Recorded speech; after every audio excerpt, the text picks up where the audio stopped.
लंबे बालों वाली बहू। अंजलि ने बचपन से कभी बाल नहीं कटवाए होते, जिस वजह से उसके बाल उसकी हाइट से भी लंबे होते हैं। एक दोपहर उसकी मम्मी अंजलि के बाल बांध रही होती है। सुन, लंबे बाल देखने में तो सबको अच्छे लगते हैं, लेकिन जब इनका ख्याल रखने की बात आती है ना, तो कोई तेरे बालों पर मेहनत नहीं करेगा। कुछ समय बाद ससुराल जाएगी, इसलिए क्यों नहीं इन्हें थोड़ा कटवा ले। कैसी बात कर रही हो मम्मी?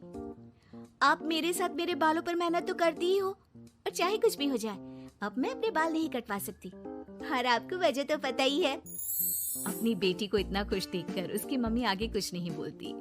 इसके कुछ महीनों बाद ही अंजलि की उत्कर्ष के साथ शादी हो जाती है। तुम्हारे बाल बहुत अच्छे हैं, मेहनत साफ दिखती है। मतलब तुम भी इन पर मेहनत करने के लिए तैयार हो? अरे मुझे क्या मेहनत करनी होगी, चलो जो भी हो बता देना, गुलाम हाजिर हो जाएगा मैडम। पति की बात सुन अंजलि हंस पड़ती है। दिन बीतने लगते हैं, सब कुछ अच्छा चल रहा होता है, लेकिन सिर्फ उसी दिन तक जब तक सिर धोने की बारी नहीं आती। और वो दिन आते ही अंजलि उत्कर्ष के पास जाती है।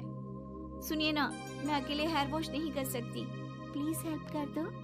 अरे यार, आज तो बहुत इम्पोर्टेंट मीटिंग है, जल्दी ऑफिस पहुंचना है, कल कर लेना, पक्का मदद कर दूंगा। सॉरी यार।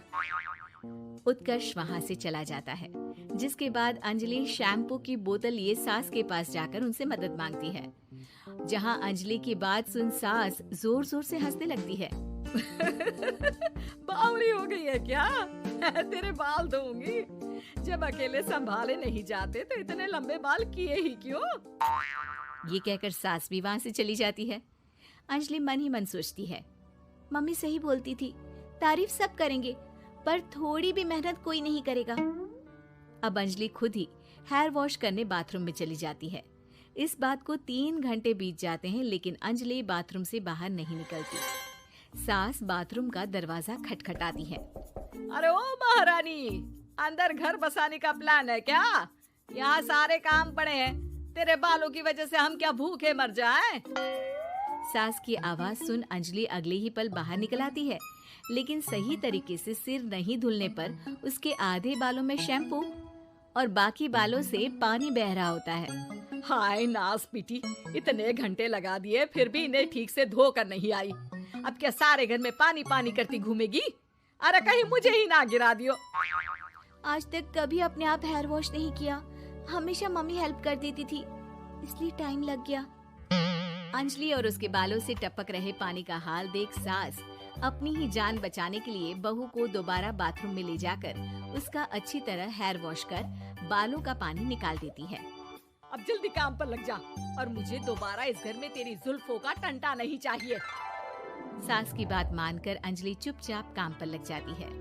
इसी तरह दिन बीतने लगते हैं, जिसमें अब अंजलि हेयर वॉश के लिए आधे दिन का समय लेकर अपने घर आने लगती है, पर सास को इससे भी दिक्कत हो जाती है, जिसके चलते धीरे धीरे अंजलि के लिए अपने बालों का ख्याल रखना मुश्किल होने लगता है। न तेल लग रहा है, न समय से हेयर वॉश हो रहा है, और बालों में कंघा घुमाए तो हफ्ते बीत जाते हैं। मुझसे अपने बालों की ऐसी दुर्गति देखी नहीं जा रही। इसी तरह दिन और दिनों के साथ महीने बीत जाते हैं, जिसमें अच्छे से ख्याल नहीं रखने की वजह से अब बाल रफ उलझे हुए होने के साथ साथ हेयर फॉल भी शुरू हो जाता है। अब क्या हमें अपने बालों में उलझाकर कूड़े में फेंकने का इरादा है? जहाँ देखो वहीं मैडम के बाल गिरे हुए मिलते हैं। अरे कटवा क्यों नहीं देती इन नासपीटों को? तभी उत्कर्ष वहाँ आ जाता है। अरे कैसी बात कर रही हो माँ, आपके बोले बिना वो सब कुछ कर देती है, और बदले में जब सिर्फ अपने बालों के लिए जरा सी मदद चाहती है तो आप उसे ऐसी बातें सुनाती हो। उत्कर्ष अंजलि को लेकर घर से बाहर निकल जाता है और वो दोनों अंजलि के घर पहुँच जाते हैं। मुझे माफ करना, मैंने वादा किया था लेकिन पूरा नहीं कर पाया। अब तुम जैसा कहोगी मैं वैसा ही करूँगा। अंजलि की मम्मी उन्हें बहुत सारे घरेलू उपाय बताती हैं, जिन्हें अच्छे से समझकर दोनों घर वापस आते हैं और अब मिलकर अंजलि के बालों को ठीक करने के मिशन पर लग जाते हैं। अरे पत्नी की सेवा में तो ऐसे लगा है जैसे इसके बालों में से खजाना निकल आएगा। इसी तरह कुछ महीने बीत जाते हैं और धीरे धीरे अंजलि के बाल पहले जैसे हो जाते हैं। आधा सफर तो कंप्लीट हुआ, अब आधा बचा है। हाँ, कौन सा आधा? मैं समझी नहीं। मम्मी। अब अपनी मम्मी को बहू की कीमत समझाने के लिए पहले उत्कर्ष उनकी सब सहेलियों को घर बुला लेता है। और फिर अंजलि को उनके सामने लेकर जाता है, जिसे देख वहाँ बैठी सास की सभी सहेलियों का मुंह खुला का खुला रह जाता है। अरे वाह, तेरी बहू के बाल कितने सुंदर है।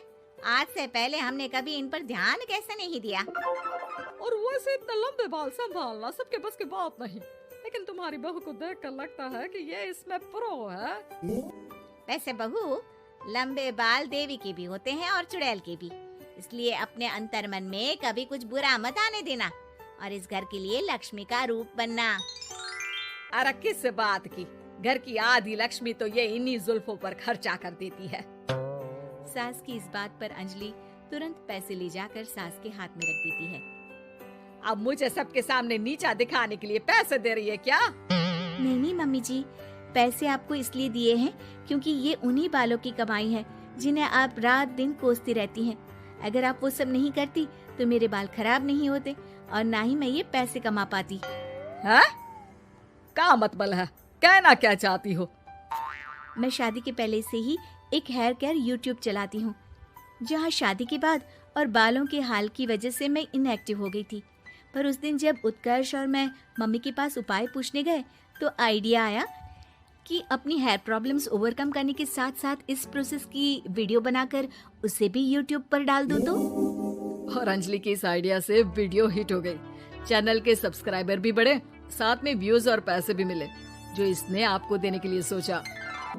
बहू की बातें सुन सास को अपने बर्ताव पर पछतावा होता है और अब सास, बहू और पति सब मिलकर हेयर केयर और यूट्यूब चैनल पर काम करने लगते हैं।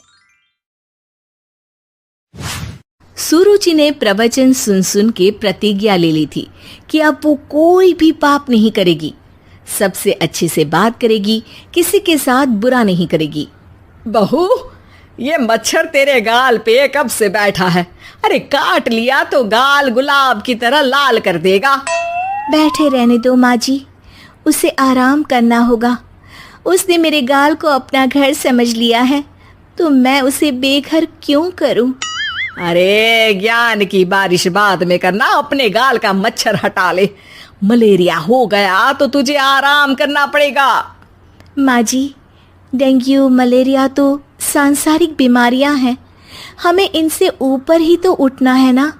अरे बेटा, इनसे आदमी ऊपर ही उठ जाता है। क्या हुआ? काट लिया। अरे मैंने तो कहा ही था, मार देना था उसको। नहीं नहीं माँ जी, उसे भोजन करना था, मैंने उसे पोषण दिया है, मुझसे पुण्य का काम हुआ है। अरे उड़ रहा है टुनटुना के, ताली बजा के मार दे वरना फिर काट खाएगा। नहीं नहीं माँ जी, जीव हत्या करना पाप है। मैंने एक बार व्हाट्सएप पे एक उपदेश पढ़ा था, मच्छर आपको काटे ये उसका जुनून है, उसके बाद आप खुजाओ ये आपका सुकून है, लेकिन कभी मच्छर को मारना मत, क्योंकि उसकी रगों में आपका ही खून है। अरे तू और तेरा व्हाट्सएप का ज्ञान, भगवान बचाए। सुरुचि की ये पुण्य करने की आदत से कई बार सुरुचि का नुकसान होता, लेकिन फिर भी वो पाप से दूर रहती। सुरुचि, मेरे सर में जुएं हो गई है, निकाल दोगी? कोई आपको अपने घर से निकाले, आपको अच्छा लगेगा क्या? अरे लेकिन परेशान करती हैं जुएं, दिन भर सर खुजाता रहता हूँ। देखो, इसी बहाने तुम्हारे सर की चंपी हो जाती है। तुम्हें तो जुओं को थैंक यू कहना चाहिए। तभी बाहर से ससुर जी की आवाज आती है। बहू, बहू। अभी आई बाबूजी। बेटा सुनो, ये देखो चाय में ना मक्खी तैर रही है, दूसरी चाय ले आओ जाओ। ला दूंगी, पर मक्खी मत हटाइएगा। अरे क्यों बेटा? मक्खी चाय का सेवन कर रही है, अच्छा थोड़ी ना लगेगा आप बीच में अडंगा डाल देंगी तो। आपको अच्छा लगेगा क्या अगर कोई आपकी चाय छीन ले? अरे पर निकालूंगा नहीं तो मक्खी मर जाएगी बेटा। नहीं नहीं बाबूजी, आप उसे पीने दीजिए, पीकर उठ जाएगी। लेकिन बाबूजी मक्खी के साथ ही चाय पी जाते हैं। ये क्या किया बाबूजी? अरे मक्खी सिर्फ चाय ही क्यों पिए, आज सुबह मैंने मिठाई भी खाई है, पेट में ही है, वो पेट में चाय भी पीती रहेगी और मिठाई भी खाती रहेगी। सुरुचि को समझ में नहीं आता कि वो बाबूजी के इस कारनामे पर क्या जवाब दे। वो सास के पास जाती है। सास के हाथ में एक खटमल मारने की दवाई है। माँ जी, आपके हाथ में ये क्या है? अरे बेटा, तू तो बीए पढ़ी है, इतना तो पढ़ने में आया ही होगा कि ये खटमल की दवाई है। माँ जी, आप क्यों मार रही हैं खटमल? मत मारिए माँ जी, आप अपनी नींद के लिए खटमलों को हमेशा के लिए सुला देना चाहती हैं। अरे अब चुप भी हो जाओ देवी, पुरानी दवाई है, एक्सपायर हो गई है, फेंकने जा रही हूँ, नहीं मार रही हूँ खटमल। और वैसे भी खटमल से ज्यादा तो तूने हमारी नींद हराम कर रखी है। माँ जी, पुण्य करना चाहिए, आपको तो ज्यादा करना चाहिए, आपकी तो उम्र भी हो रही है। अरे उम्र से याद आया, बैंक में जाकर जन्म तारीख सही करवानी है, तैयार हो जा, कल स्कूटी चला के ले जाना मुझे। अगले दिन सास घर से निकलने से पहले दही शक्कर खा रही है और जल्दी जल्दी में हाथ नहीं धोती। बहू स्कूटी निकालती है और सास ताला लगाती है। ताला लगाते वक्त शक्कर के दाने ताले पे रह जाते हैं और दोनों सास बहू हड़बड़ी में घर से बाहर निकल जाती हैं। अच्छा हुआ कि तेरी स्कूटी में सेल्फ स्टार्ट है, वरना तू तो बोलती कि मैं किक नहीं मारूंगी, किक मार दी तो पाप लगेगा। माँ जी, इस तरह मजाक करना भी पाप होता है। दोनों सास बहू बैंक पहुंचती हैं। अभी लंच टाइम है, बाद में आना। अरे भाई साहब, सुन तो लो, करवाना क्या है? अरे जन्म तारीख बदलवानी है, कैसे बदलेगी? अब किसी और तारीख को पैदा हो जाओ। यही चुटकुला आप अपने मैनेजर को भी सुना पाओगे ना? वो भी हंस ले थोड़ा, अभी बुलाती हूँ। अरे अरे रुकिए रुकिए, ये फॉर्म भरिए और आधार कार्ड दीजिए। अरे राम रे, आधार कार्ड तो भूल ही गई, उसके बिना तो नहीं होगा। अरे बहू जा, घर से जल्दी से मेरा बटुआ उठा ला, उसमें मेरे सारे कार्ड रखे हैं, जा जा जल्दी लेकर आ, वरना बैंक बंद हो जाएगा और कल मुझे अपनी बहन के यहाँ भी तो जाना है ना। जी माँ जी, अभी गई और अभी आई। अरे रुक, चाबी तो लेकर जा घर की। बहू जल्दी से घर पहुंचती है, लेकिन घर पहुंचते ही देखती है कि ताले पे बहुत सारी चींटियां हैं, जो माँ के ताला लगाते वक्त हाथ से ताले पे शक्कर छूट जाने के कारण आ गई थी। चींटियां, हट जाओ, मुझे आधार कार्ड निकालना है। बहू चींटियों को हटाती नहीं है, उनसे मिन्नतें करने लगती है। सुनो, हट जाओगी तो और भी शक्कर के दाने खिलाऊंगी। अभी सास का काम बहुत ज़रूरी है, मेरी बात सुन लो, मान लो, मैंने तुमको हटाया तो पाप हो जाएगा। चींटियां कैसे सुरुचि की बातें सुनती जब घर में ही उसकी कोई नहीं सुनता था। शाम हो जाती है पर चींटियां हटती नहीं है। तभी सास वहां ऑटो से आ जाती है। अरे कहाँ रह गई तू, बैंक भी बंद हो गया। माँ जी, ताले पे चींटी। सास पूरा माजरा समझ जाती है और बहू से कहती है, एक बात बता, सोच के देख, अगर मुझे खून की बोतल चढ़ानी पड़ी और उस पर चींटी बैठी हो, तो बोतल से चींटियों को हटा के मुझे बचाएगी या चींटियों को वहीं बैठा रहने देगी? माँ जी, ऐसा होगा ही नहीं। अरे चींटियों को तो मीठा पसंद होता है, खून की बोतल पे तो मच्छर आएगा, क्योंकि खून तो मच्छर पीता है। सास सर पकड़कर बैठ जाती है और रोने लगती है। तभी ससुर जी और सुरुचि का पति भी वहां आ जाता है। अरे रो क्यों रही हो? रहने दो जी, तुमको बताया तो तुम भी रोने लगोगी अपनी किस्मत पर। अगले दिन सास अपनी बड़ी बहन के यहाँ चली जाती है।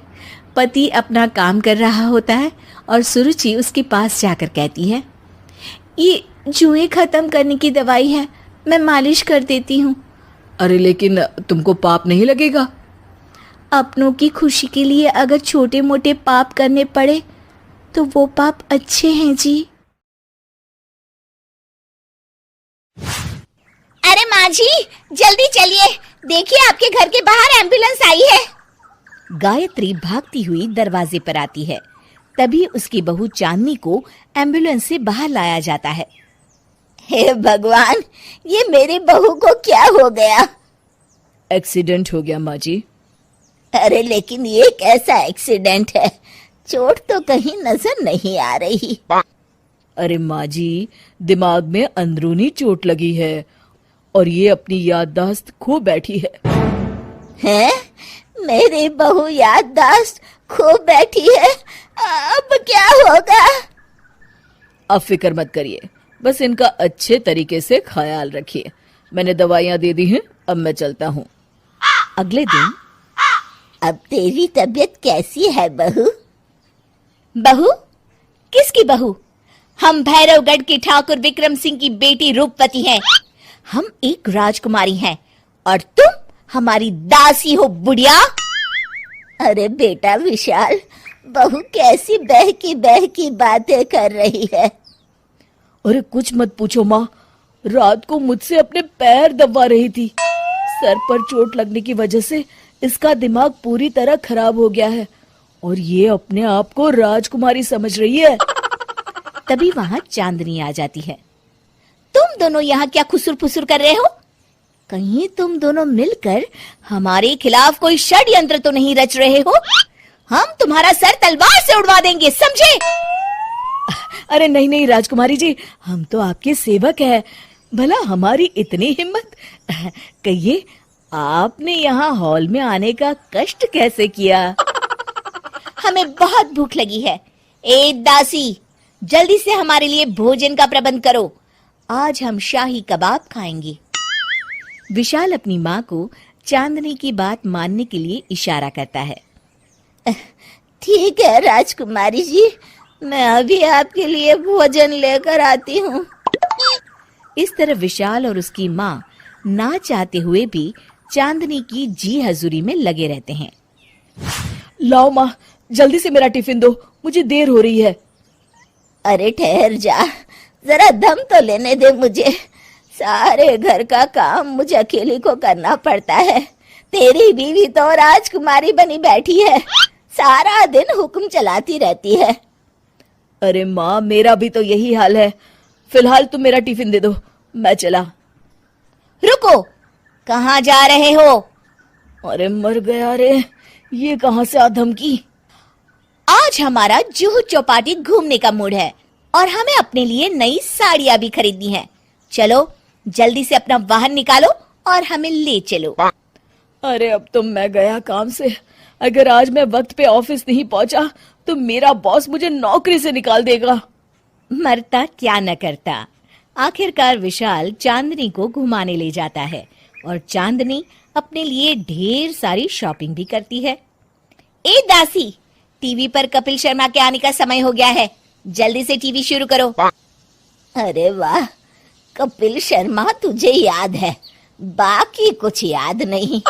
बहू तू तो बड़ी चालू लगती है, अपने फायदे की हर चीज तुझे याद रहती है। मैं तो तेरी इस अजीब बीमारी से परेशान हो गई हूँ। अगले दिन, अरे डॉक्टर साहब, आप इतने दिन से मेरी बहू का इलाज कर रहे हैं, लेकिन उसकी बीमारी तो सुधरने के बजाय और बढ़ती जा रही है। अरे माँ जी, ये दिमागी बीमारी है। बेचारी की याददाश्त चली गई है, वापस आने में थोड़ा वक्त तो लगेगा ही ना। गायत्री डॉक्टर से बात कर ही रही होती है कि तभी उसकी पुरानी सहेली शीला वहां आ जाती है। शीला को देख अचानक डॉक्टर घबरा जाते हैं। अच्छा माँ जी, मुझे एक मरीज को अर्जेंट देखने जाना है, मैं चलता हूँ। ये कौन था? अरे अब क्या बताऊं शीला, एक एक्सीडेंट भी मेरी बहू की याददाश्त चली गई है। ये डॉक्टर उसका इलाज कर रहा है। ये डॉक्टर कब से बन गया? अरे ये तो चमन पान वाले का लड़का है, सारा दिन नौटंकी करता रहता है। अच्छा तो ये बात है, अब मैं समझी। मेरी बहू और ये पान वाले का लड़का दोनों मिलकर मुझे बेवकूफ बना रहे थे। चल तू मेरे साथ। गायत्री शीला को एक बड़ा सा डंडा हाथ में देकर अपनी बहू चांदनी के कमरे में ले जाती है। बहू, ये मेरी सहेली है, एक डॉक्टर है। इसने तेरे जैसे न जाने कितनों का इलाज 2 मिनट में कर दिया है। इसका कहना है कि सर पर जहाँ चोट लगी हो, अगर उसी जगह दोबारा किसी बड़े डंडे से जोर से मारा जाए तो मरीज की याददाश्त वापस आ जाती है। देख, हम डंडा भी लाए हैं। अपनी सास की बातें सुनकर और हाथ में बड़ा डंडा देख चांदनी घबरा जाती है। अरे बाप रे, मैं तो फंस गई। इस डंडे की एक बार की वार से ही मैं तो चारों खाने चित हो जाऊंगी। अब क्या करूं, क्या करूं, क्या करूं? लेकिन गायत्री, डंडा सर पर ठीक उसी जगह लगना चाहिए जहां चोट लगी है। अरे तू चिंता मत कर, 2-4 बार मारूंगी तो एक बार तो सही जगह लग ही जाएगा ना। चल बहू, तैयार हो जा। अरे नहीं नहीं माँ जी, मुझे मत मारिए। दरअसल घर के काम करने से बचने के लिए मैंने ये सब नाटक किया था। मुझे माफ कर दीजिए, मैं कान पकड़ती हूँ। दोबारा ऐसी गलती कभी नहीं करूंगी।